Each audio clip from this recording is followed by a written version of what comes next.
성도 여러분, 간밤에 잘 주무셨습니까? 오늘도 하나님께서 주시는 은혜를 함께 나누도록 하겠습니다. 하나님께서 저와 여러분들에게 오늘 주시는 말씀은 마태복음 28장 18절부터 20절까지의 말씀입니다. 이 말씀으로 오늘 하루 또 힘을 얻으셔서 사시기 바랍니다. 오늘의 말씀은 사명에 관한 것입니다. 샘물 성도 여러분, 여러분은 어떤 사명을 가지고 살아가십니까? 사명이라고 하니까 너무 거창한 것 같습니다. 한번 단어를 바꿔서 인생의 목적이라고 해보겠습니다. 그렇다면 샘물 성도 여러분, 여러분은 무엇을 인생의 목적으로 삼고 살아가십니까? 하루하루 여러분은 어떤 목적을 위해 살아가고 계십니까? 아마 여러 가지 대답이 있을 겁니다. 어떤 이들은 이렇게 대답할 겁니다. 코로나에 감염된 사람들 그리고 병자들을 치료하기 위해서 삽니다. 그런가 하면 어떤 이들은 삶이 너무 바빠서 자기 인생의 목적이 뭔지 미처 생각하지 못하고 살아가고 있는지도 모르겠습니다. 그런데요, 하나님은 우리들의 사명이 뭐라고 보실까요? 하나님은 우리를 만드셨고 또 특별히 우리를 구원하셔서 크리스찬이 되게 하셨는데 우리가 어떤 구별된 목적을 가지고 하루를 살아가길 원하실까요? 정답부터 말씀드리면 하나님이 우리들에게 내려주신 사명은 제자 삼는 것입니다. 사람들을 예수님의 제자로 삼는 것, 만드는 것, 그것이 하나님이 우리들에게 주신 사명이요 인생의 목적입니다. 이제부터 이 제자 삼는 사명에 대해서 묵상해 볼 텐데요. 이 말씀을 듣고 저와 모든 샘물 성도님들이 사명을 이루는 인생 사시길 주님의 이름으로 축원합니다. 이제 본론으로 들어가는데요. 첫째로 사명에 관하여 우리가 알아야 할 게 있습니다. 그건 이 제자 삼는 사명이 정말로 큰 사명이라는 것입니다. 너무나 큰 사명이라서 우리가 결코 가벼이 여기거나 잊어서는 안 되는 그런 사명이 바로 제자 삼는 사명입니다. 오늘 본문 19절에 이 사명이 나와 있는데요. 한번 보겠습니다. 그러므로 너희는 가서 모든 민족을 제자로 삼아. 이건 예수님이 말씀하신 건데요. 가서 모든 민족을 제자로 삼아라 말씀하십니다. 이 명령을 두고 신학자들은 소위 Great Commission, 즉 대사명이라고 부릅니다. 대사명. 사명 중에서도 큰 사명, 그래서 대사명입니다. 이게 대사명으로 불리는 이유가 뭘까? 그 이유에 대해서 한 신학자는 이렇게 말합니다. 모든 민족을 제자 삼아라. 이게 대사명인 이유는 우리의 왕이신 예수님이 바로 이 사명을 위해서 왔기 때문에 대사명이다. 다시 말해서 예수님이 모든 민족을 제자 삼는 바로 이 사명을 위해서 오셨고 그 사명을 감당하기 위해서 십자가까지 치면서 자신의 인생을 다 드렸는데요. 그 예수님의 사명을 우리가 그대로 이어받았습니다. 주님 예수님이 행하셨던 사명을 우리가 이어받았기 때문에 그래서 대사명이다 말합니다. 또 다른 신학자는 이렇게 말합니다. 가서 모든 민족을 제자 삼으라. 이거는 예수님이 당신의 생애 마지막에 주신 사명이다. 그래서 유언처럼 주신 이 사명은 바로 대사명이다 말을 합니다. 종합해보면 예수님은 사람들을 제자 삼기 위해서 자신의 온 인생을 바치셨고 승천하면서 유언처럼 당신의 맡았던 그 귀한 사명을 우리에게도 맡기셨습니다. 그렇기 때문에 이 제자 삼는 사명은 우리 인생을 다 걸어도 아깝지 않을 바로 큰 사명이 되는 것입니다. 샘물 성도 여러분, 다른 무엇보다도 이 제자 삼는 사명을 여러분들의 큰 사명으로 또 인생의 목적으로 여기고 살아가시기 바랍니다. 두 번째로 제자 삼는 사명에 대해서 우리가 생각해 볼 것은 이 크고 중요한 사명을 어떻게 이루느냐 하는 것입니다. 여러분, 사람들을 어떻게 예수님의 제자로 삼을까요? 어떻게 만들까요? 잘 모르시겠죠? 그래서 감사하게도 예수님께서는 제자 삼아라 이렇게 명령하시면서 우리가 어떻게 해야 될지 몰라서 허둥대지 않도록 구체적으로 어떻게 제자를 삼는지 그 방법도 설명을 해 주십니다. 어떻게 제자를 삼느냐? 그게 19절 후반부터 20절에 나옵니다. 한번 보겠습니다.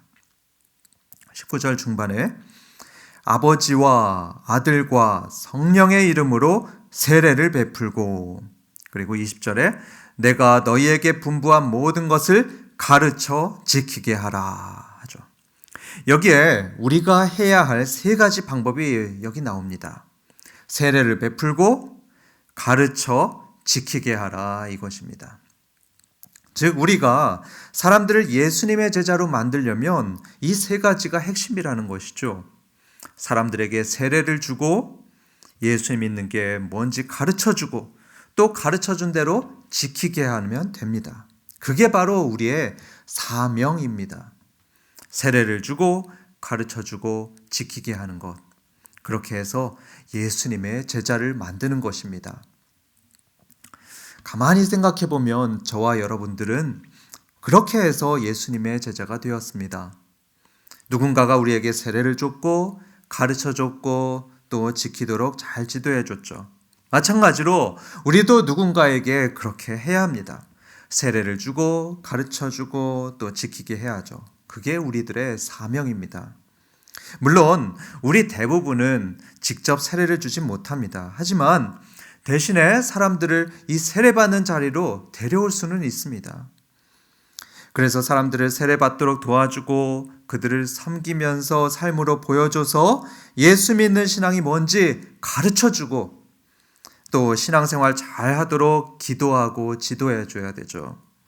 그렇게 우리도 예수님의 제자를 만들어 나가야 합니다.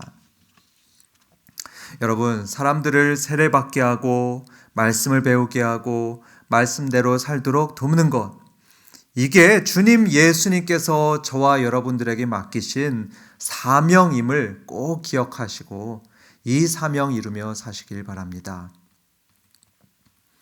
지금까지 우리의 사명에 대해서 들었는데요. 여러분들 어떤 생각이 드십니까?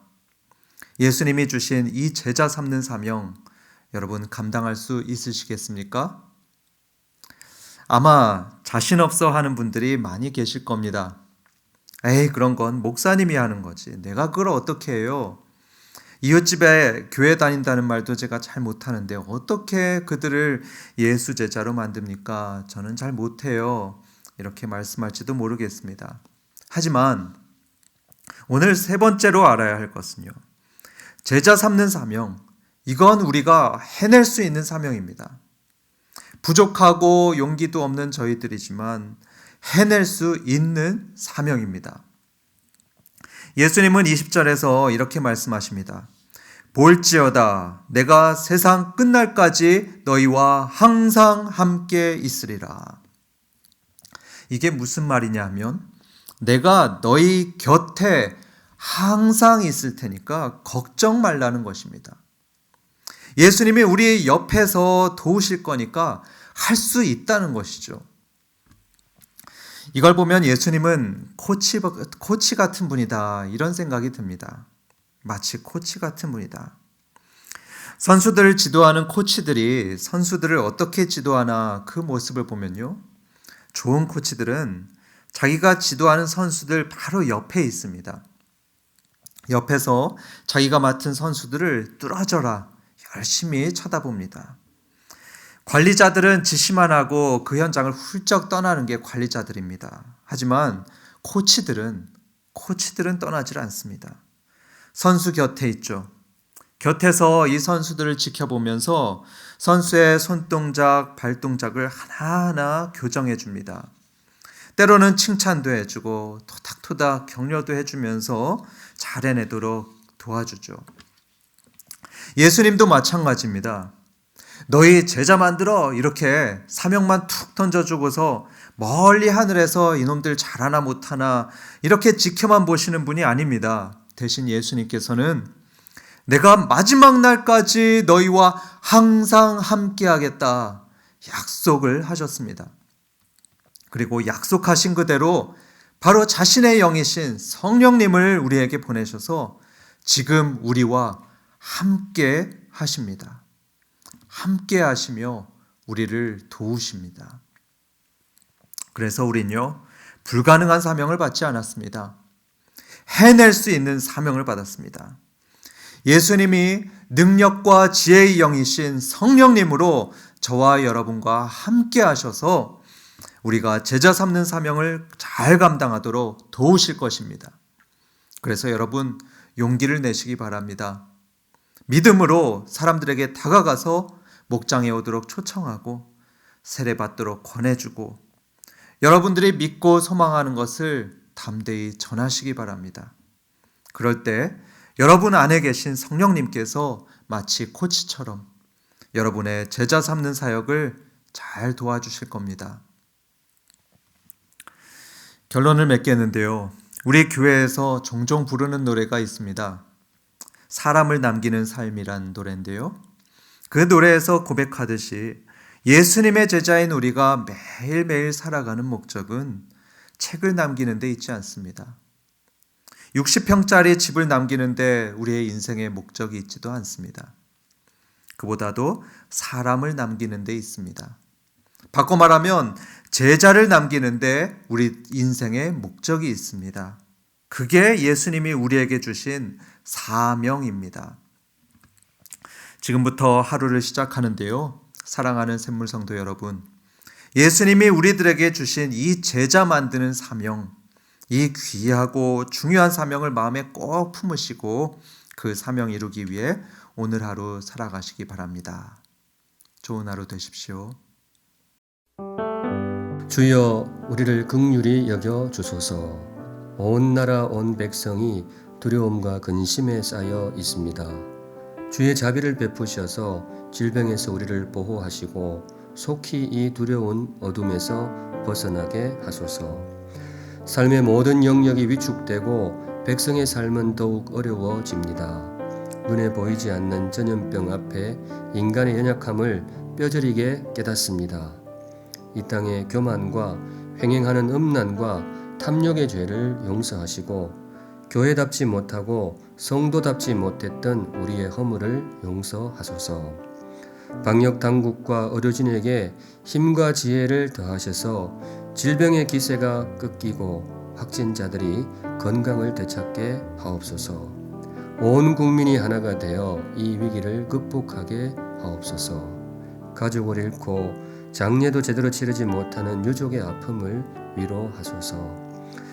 평범해 보이던 일상이 결코 평범하지 않았음을 깨닫습니다. 무심하게 지나왔던 일상이 감사의 제목이 되게 하소서. 어려운 때일수록 참된 예배자로 서게 하소서. 모이지 못하는 섭섭함이 불평이나 원망이 아니라 예배를 더욱 사모하는 뜨거움이 되게 하소서.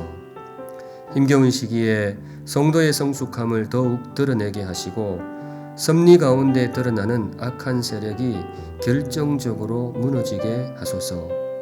그간 어둠에 쌓여 있던 영혼들이 주께로 돌아오게 하시고 교회는 그들을 주님께로 인도할 성숙한 울타리가 되게 하소서. 평탄할 때에도 힘겨울 때에도 우리가 주의 손안에 있음을 믿습니다. 우리를 불쌍히 여겨 주소서. 우리에게 긍휼을 베풀어 주소서. 자비로우신 예수님의 이름으로 기도합니다. 아멘.